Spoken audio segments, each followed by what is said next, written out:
because I am in Hawaii.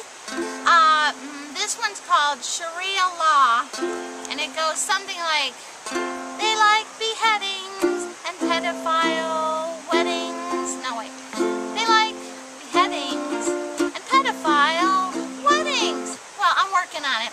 And then I'm working on this other one called The Progressive, and it goes, the progressive wakes up in his mansion in Malibu, puts on his wetsuit and he hits the waves.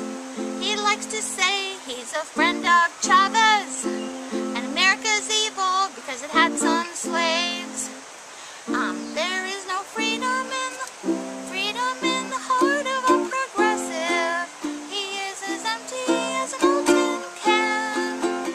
Although he shouts it, he never shows it. The progressive has no love for his fellow man. Well, I'm working on it. I kind of had Sean Penn as the prototype. Sorry, Sean, I love you. But you like Chavez. He killed millions of people. That's not good. Anyway, I'm here with a I'm getting mosquito bites. I'm here with a really good friend of mine, Jerry Johnson, and he has this fabulous new web series called Against the World. And I'd like him to tell you about it. Where did you get the name Against the World, Jerry? Well, it's againsttheworld.tv, and we got the name from the great defender of orthodoxy, and really one of the men who gave us the foundation for Western freedom and liberty. That was the man known as Saint Athanasius, or Athanasius. And Athanasius stood almost alone against the heretic Arius. And so the statement was made as a way to try to bring him into the majority. They said, Athanasius contra mundum, and basically saying, Athanasius, you're standing against the world. And what attempted, the idea was try to attempt to bring him into the fold.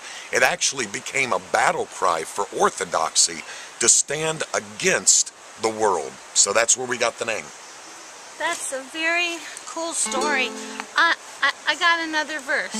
They like beheadings and pedophile weddings, and then they pray 5 times a day. I'm still working on it. Okay, so anyway, I wanted to ask Jerry, he taught me something so cool when we were staring at the ocean and the stars, and we were like in total awe of the Creator. The other night, Jerry taught me something I'd never heard before. I'd heard of the first Adam and the last Adam in the Bible, the typology of Adam being the first man and then Jesus Christ being the last Adam. But I had never heard it explained as beautifully as this, so I wanted him to share it with you while we're in Maui. The progressive wakes up in a mansion in Maui. Victoria? What? I'm not real sure that Chavez had people killed. Oh, he didn't? Then why is he a bad person? Well, I mean, he's a bad person in the sense that he was elected democratically, and then he kind of took over, you know, dictatorial powers and became a socialist and a communist. And oh, he's a communist. He's a commie. So that's why he's bad. He's a communist. Yeah. I knew there was a reason he was bad. So what was Shay? What was wrong with Shay? Well, he was actually a murderer. He was very influential in Latin America, and he worked for different revolutionaries at the time, and he would actually have people killed. So okay, and so what? He did a lot for Castro. Oh, what about Castro, right? He's bad, right?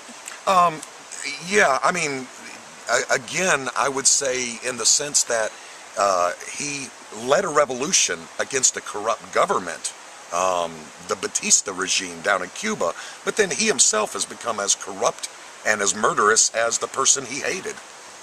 Castro is evil, and so is Shay. But... and so is Chavez. But he does have good cigars. I had to stick that in.